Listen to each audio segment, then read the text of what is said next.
Hello बच्चों, good morning. Second video देखिए रासायनिक बंध का।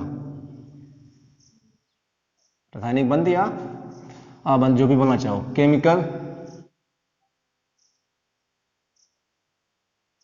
बॉन्डिंग।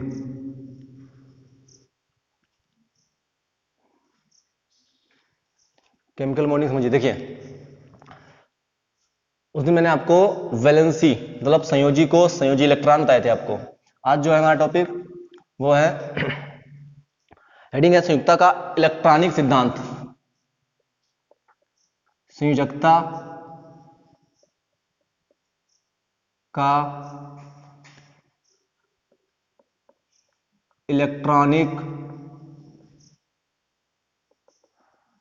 सिद्धांत।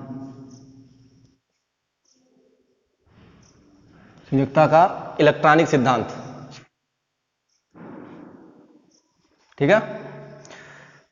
देखो यहां पे लिखा हुआ इलेक्ट्रॉनिक सिद्धांत, यानी कि ये सब जो सिद्धांत है हमारा वो इलेक्ट्रॉनिक विन्यास पर निर्भर है, जो अपने परमाणु संरचना लेसन में पढ़ा हुआ था। इलेक्ट्रॉनिक विन्यास 1s2 2s2 2p6 पढ़ा था ना आप लोगों ने, तो उसी से रिलेटेड है ये हमारा इलेक्ट्रॉनिक सिद्धांत। इसका एक दूसरा नाम है अष्टक नियम। इसको हम अष्टक नियम भी बोलते हैं। अष्टक नियम भी बोलते हैं। इसमें हमारा क्या था, हमारे साइंटिस्ट थे, जो वैज्ञानिक थे, वो थे लुईस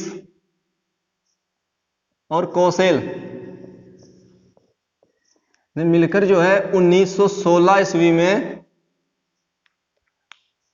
इलेक्ट्रॉनिक विन्यास के आधार पर एक सिद्धांत बनाया था या प्रस्तुत किया था। क्या उन्होंने कहा कि जैसे कि आप देखते हो कि हाइड्रोजन H होता है, ये H2 के रूप में मिलता है, कभी कभी ये H2O बना लेता है। तो ये जो हमारे हाइड्रोजन वो H2 हो गया, H2 से H2O बन गया, तो क्यों बन गया? इसका रीजन इन्होंने दिया था कि हमारे जो तत्वों के जो परमाणु हैं वो आपस में क्यों जुड़ते हैं। उन्होंने जुड़ने का रीजन बताया। क्या रीजन बताया? कि ये जो ऑक्सीजन है O, ये O2 हो जाता है, N2O के रूप में पाया जाता है। तो ये क्यों करते हैं, ये आपस में क्यों जुड़ते हैं, इनके जुड़ने का रीजन क्या है? ये लुईस और कोसेल ने मिलकर बनाया था। एक ने क्या किया था, जो हमारे पास केमिस्ट्री होती है दो, अकार्बनिक और एक होती है कार्बनिक। तो एक ने अकार्बनिक यौगिकों की संरचना को समझाया, प्रकृति को बताया, और एक ने कार्बनिक यौगिकों की संरचना या प्रकृति को समझाया, ठीक है ना। तो इन लोगों ने मिलकर जो है सन 1916 ईस्वी में बताया कि जो तत्वों के परमाणु हैं वो आपस में क्यों जुड़ते हैं, ऐसा क्या उनके अंदर ऐसा कारण क्या बनता है जिससे वो आपस में जुड़ना प्रारंभ कर देते हैं या जुड़ना शुरू कर देते हैं। क्या करते हैं ऐसा? तो कोसेल के या लुईस के इस अष्टक नियम को या संयुक्ता का इलेक्ट्रॉनिक सिद्धांत इसी को कहा जाता है। अब इसमें बातें क्या थी वो समझिए आप। मैं भी लिखाऊंगा, अभी पे समझ लीजिए इसको, बाद में फिर आप लिखना। देखिए, जैसे कि आप जानते हो कि हाइड्रोजन है, हाइड्रोजन का परमाणु क्रमांक एक होता है इलेक्ट्रॉन 1s1 हाइड्रोजन। फिर हीलियम 2 होता है 1s2। ऐसे लिथियम होता है 1s2 और 2s1। तो अगर मैं इनकी बात करूं तो आप जानते हो कि हीलियम जो है इसको हम अक्रिय गैस मानते हैं। क्यों मानते हैं? क्योंकि इसका जो ये उपकोष है या कक्षक जो है हमारा, जैसे कि S उपकोष, और उपकोष के अंदर कक्षक होते हैं, कितने होते हैं? S में एक होता है। तो इसके अंदर जो है S में जो एक कक्षक है उसमें इलेक्ट्रॉन कितने होने चाहिए कक्षक में? एक डिब्बे में 2, तो 2 इलेक्ट्रॉन है। मतलब इसका जो इलेक्ट्रॉनिक विन्यास है वो कैसा है? स्थायी है, स्थायी है। अब स्थायी है तो सब यही चाहते हैं कि मेरा भी इलेक्ट्रॉनिक विन्यास स्थायी हो जाए। तो हाइड्रोजन का है, लिथियम का है, तो इन सबके नजदीक वाला इलेक्ट्रॉनिक विन्यास कौन सा ऐसा है जो स्थायी है? जैसे कि आपको पता है हीना, नीना और करीना की जिरोक्स कॉपी रानी मुखर्जी। तो helium, नियान, argon, krypton, xenon, radon, तो ये सब जो हमारी जो गैसें हैं ये सभी अक्रिय गैसें हैं। क्यों? क्योंकि इन सभी के जो कक्षक हैं पूर्ण रूप से भरे हुए हैं। आप चेक कर सकते हो, हीलियम का 1s2, नियान का 1s2, 2s2, 2p6, 1s2, 2s2, 2p6, 3s2, 3p6, सभी के बाह्य कोश में 8 इलेक्ट्रॉन हैं। चेक कर लो, बस हीलियम को छोड़कर। तो यहां पर जितने भी तत्व हैं हमारे, वो बॉन्डिंग क्यों करते हैं, मतलब एक दूसरे से क्यों जुड़ते हैं? क्योंकि वो अपने इलेक्ट्रॉनिक विन्यास को इन अक्रिय गैसों के समान स्थायी बनाना चाहते हैं, अपने नजदीक वाले अक्रिय गैस के इलेक्ट्रॉनिक विन्यास के समान पहुंचना चाहते हैं। घर में 3 लोग हों तो 3 में से आपके घर में 2 लोग कमाने वाले हों, एक बैठ के खाए, तो ये आवर्त सारणी में ऐसे ही तत्व हैं हमारे जो कुछ नहीं करते। आपको पता है ना, हीलियम तत्व कभी बनाता है ना नियान, नहीं आर्गन, ये कभी भी कोई तत्व नहीं बनाते हैं, बस आवर्त सारणी में रखे हुए पड़े पड़े खाते पीते रहते हैं। तो घर में एक ऐसा इंसान होता जरूर है। तो ऐसे ही आवर्त सारणी में है, और सब यही चाहते हैं कि मुझे काम ना करना पड़े, बैठे बैठे खाने को मिले। तो इनके अंदर भी ये जिज्ञासा उत्पन्न हुई, तो ये भी चाहते हैं कि मेरा जो इलेक्ट्रॉनिक विन्यास है वो अपने नजदीक वाले अक्रिय गैस के समान हो जाए, इसलिए ये बॉन्ड बनाने लगते हैं। मतलब इलेक्ट्रॉन दान करते हैं या ग्रहण करने लगते हैं या फिर साझा करने लगते हैं। किसके लिए? बस अपने इलेक्ट्रॉनिक विन्यास को इनके जैसा करने के लिए। मतलब अपने अंतिम कोश में, क्या बोला था अंतिम कोश को? संयोजी कोश। संयोजी कोश में 8 इलेक्ट्रॉन करने के लिए ये इलेक्ट्रॉन का दान करते हैं, इलेक्ट्रॉन का ग्रहण करते हैं और इलेक्ट्रॉन की साझेदारी करते हैं। बस किसके लिए?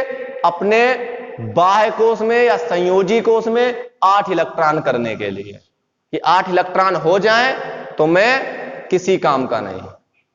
जैसे ही इनके 8 इलेक्ट्रॉन पूरे हो जाएंगे ना, तो ये निष्क्रिय हो जाएंगे। अभी ये जो है ये कैसे हैं? ये अभी क्रियाशील हैं। जैसे कि हाइड्रोजन है, कितना इलेक्ट्रॉन? 1। कितना होना चाहिए? 2। नजदीकी वाला कौन है? हीलियम।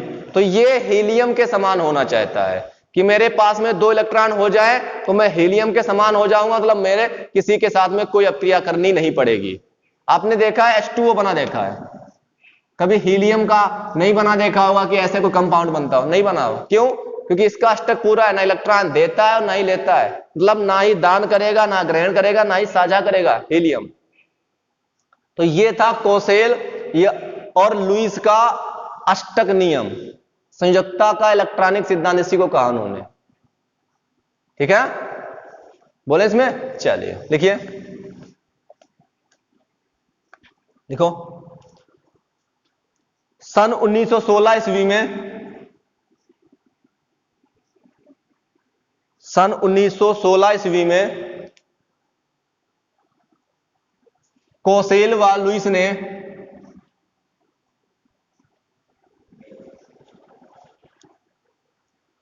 कोसेल ऐसे लिखेंगे,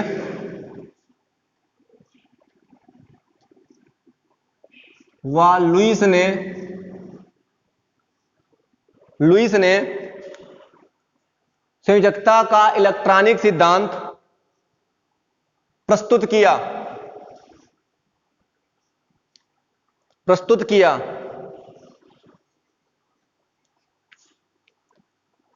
जिसे कोसेल व लुईस का सिद्धांत भी कहते हैं।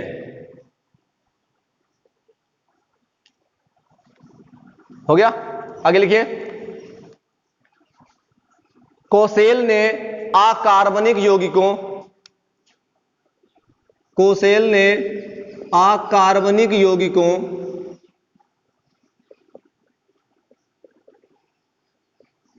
अकार्बनिक जिनमें कार्बन ना हो, ठीक है, अकार्बनिक यौगिक, अकार्बनिक यौगिकों तथा लुईस ने कार्बनिक यौगिकों जिनमें कार्बन हो, ठीक है ना, कार्बनिक यौगिक, इन पे बात होगी हमारी आगे। कार्बनिक यौगिकों की रासायनिक प्रकृति या रासायनिक आबंध को समझाने के लिए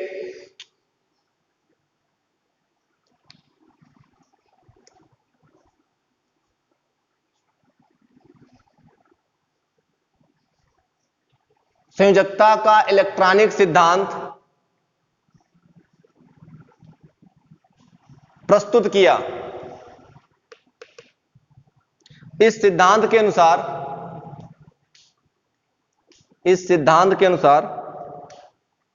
लिखिए, इस सिद्धांत के अनुसार लिखिए, कोई भी परमाणु अपने नजदीक वाले अक्रिय गैस के समान, कोई भी परमाणु अपने नजदीक वाले अक्रिय गैस के समान इलेक्ट्रॉनिक विन्यास प्राप्त करने के लिए इलेक्ट्रॉन दान या ग्रहण या साझा करता है।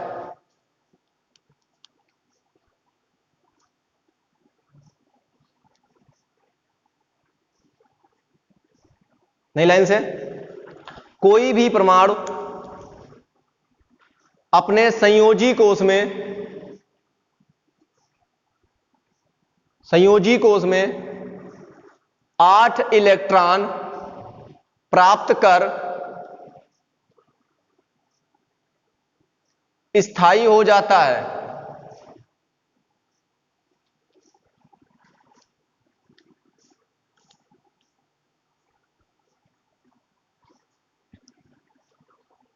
हो गया, चलिए नई लाइन से लिखिए,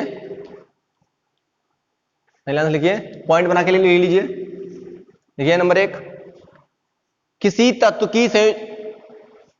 तत्व की संयोजन क्षमता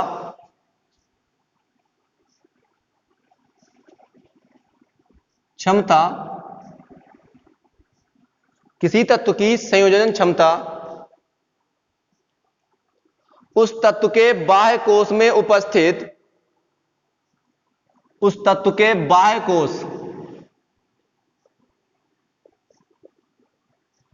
या संयोजी कोश, इसी को बोलते हैं बाह्य कोश या संयोजी कोश में उपस्थित इलेक्ट्रॉनों की संख्या पर निर्भर करती है। बाह्य कोश या संयोजी कोश में उपस्थित इलेक्ट्रॉनों की संख्या पर निर्भर करती है। संयोजन क्षमता, जुड़ने मतलब संयोजकता उसकी।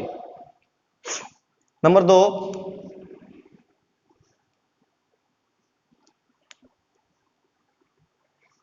जिन तत्वों के बाह्य कोश में 8 इलेक्ट्रॉन होते हैं, जिन तत्वों के बाह्य कोश में 8 इलेक्ट्रॉन होते हैं वे रासायनिक रूप से निष्क्रिय होते हैं। जिन तत्वों के बाह्य कोश में 8 इलेक्ट्रॉन होते हैं वे रासायनिक रूप से निष्क्रिय होते हैं और इनके इलेक्ट्रॉनिक विन्यास स्थायी होते हैं।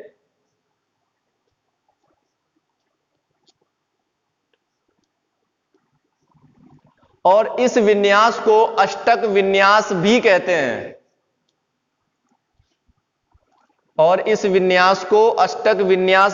हैं।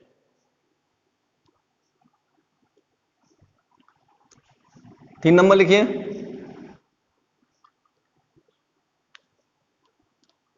जिन तत्वों के बाह्य कोश में 8 इलेक्ट्रॉन नहीं होते हैं, जिन तत्वों के बाह्य कोश में 8 इलेक्ट्रॉन नहीं होते हैं, वे रासायनिक संयोग करके अपने बाह्य कोश में 8 इलेक्ट्रॉन प्राप्त करने की प्रवृत्ति रखते हैं।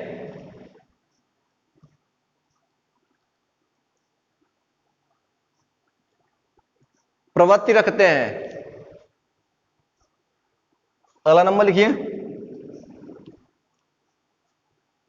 किसी तत्व के बाह्य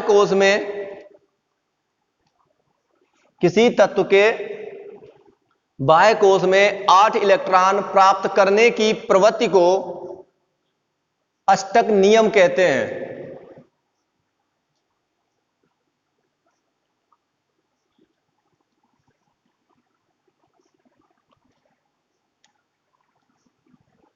अष्टक नियम कहते हैं। हो गया।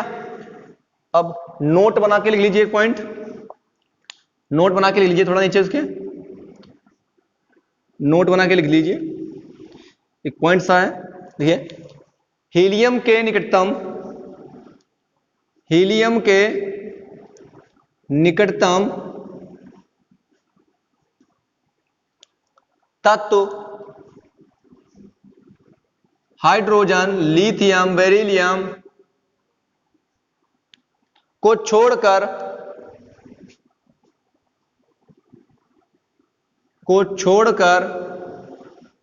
लगभग सभी तत्व अपने बाह्य कोश में 8 इलेक्ट्रॉन प्राप्त करने का प्रयत्न करते हैं।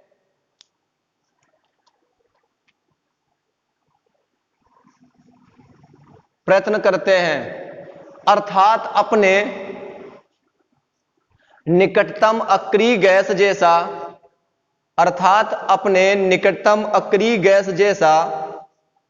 स्थायी विन्यास प्राप्त करने की प्रवृत्ति रखते हैं।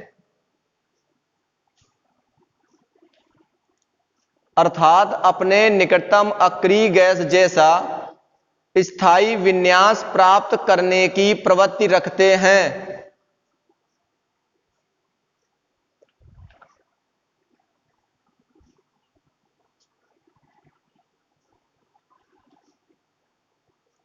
हो गया। चले,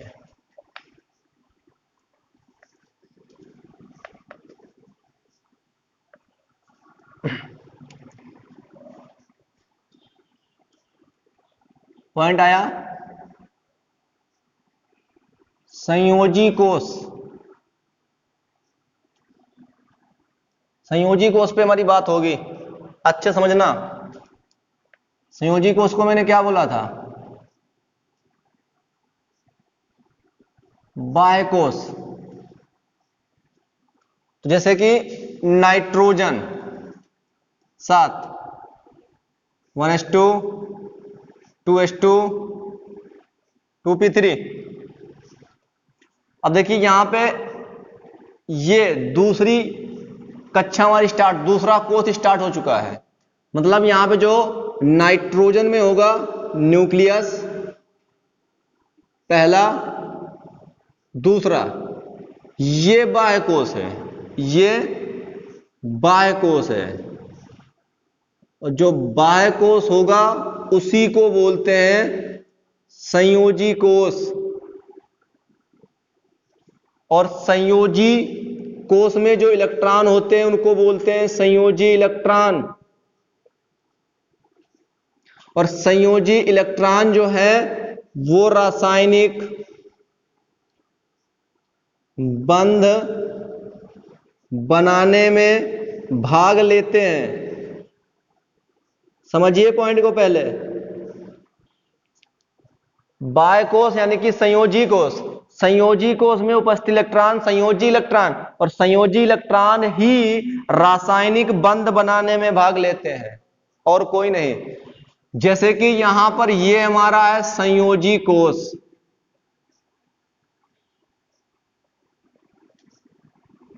संयोजी कोष, क्लियर। तो इसमें जो इलेक्ट्रॉन होंगे तो वो होंगे संयोजी electron.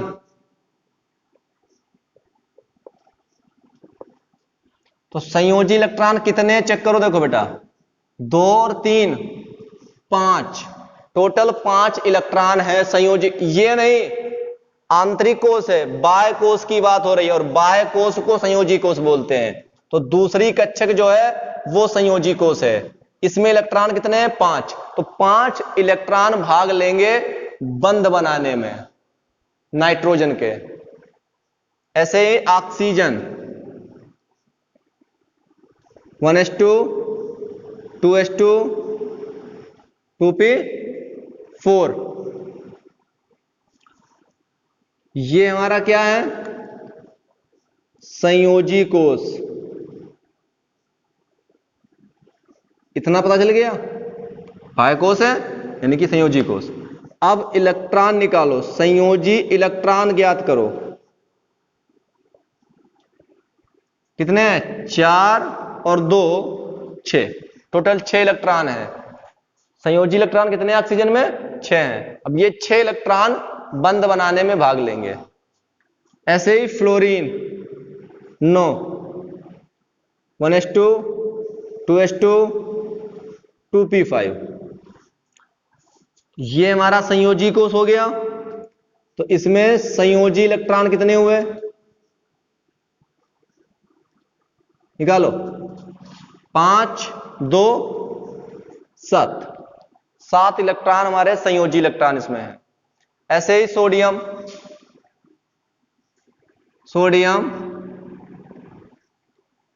1s2 2s2 2p6 3s1। अब देखिए न्यूक्लियस पहला, दूसरा, देखिए तीसरी कोष में एक इलेक्ट्रॉन जा चुका है, तीसरी कक्षक में इलेक्ट्रॉन जा चुका है, तीसरा। तो ये वाला बाह्य कोष है, तीसरा। चेक करो 1 2 3, देखिए तीसरा वाला बाह्य कोष है। मतलब अब जो संयोजी कोष है वो ये है, ये संयोजी कोष है। मतलब संयोजी इलेक्ट्रॉन कितने हैं हमारे?